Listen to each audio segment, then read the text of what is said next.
In terms of spiritual practice, I basically, I think when I was probably 14 or so, um, yeah, younger than that, probably like 11 or 12, I had an assignment in middle school. We had to study some sort of world religion, and I think it was assigned to us. And so I ended up finding, no, actually, it wasn't, it was just find something interesting and report about it. And I ended up finding about Aboriginal, Australian Aboriginal culture. And it was like, oh, wow, like the dream time, the way of connecting so intimately with the land was really interesting. And the same website also had like, it was a metaphysical page. So I started to like in the early internet days, like poking around, and I was like, oh, what is all this stuff? It's the chakras and angels and communicating. And I was like, this is really interesting.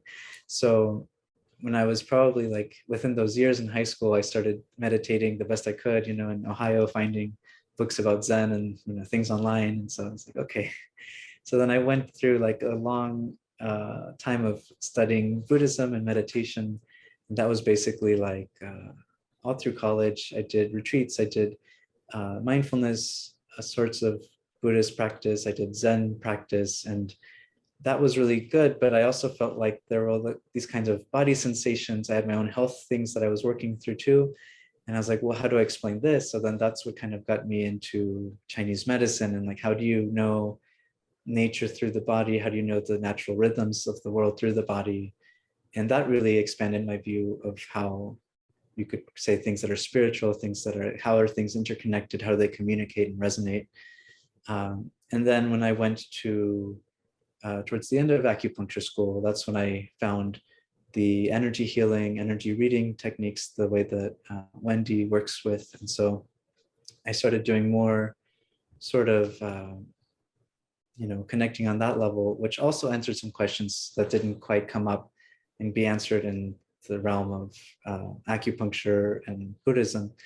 And also during all that time through acupuncture school, I was also doing more Qigong, which is a type of Chinese culturally based, or I guess Chinese based sort of martial art and cultivation practice.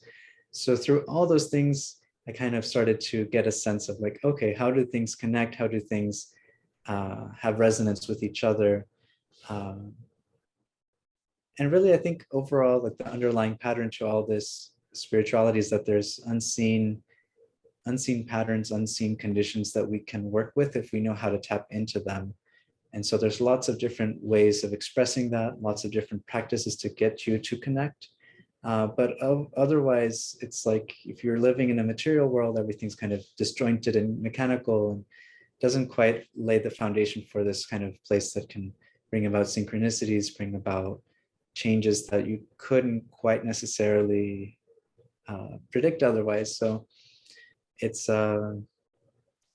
basically like finding the way that the universe is this one big collective, alive, kind of sentient intelligence, finding our place in it, finding the ways that we've been imbued with ways that can help others, and then using those ways, cultivating those ways to then bring that sort of change, that sort of help into the world. And then I think ultimately, that's kind of how I feel about that. And then lately, the other piece of the puzzle for me has also been doing that with regard to the stars through astrology, through more traditional Western astrology that looks at rhythms of how the planets, how the stars move, and how basically tracking time with their movement, and how things that start at different points in time are affected by those influences. So again, that picture of resonance, of this aliveness, the myths from the stars coming down, being played through humans, through their lives. But ultimately, I think it's, if you're oneness, if you're God or universe or however you envision it, and you're just by yourself, it's kind of boring, gets lonely.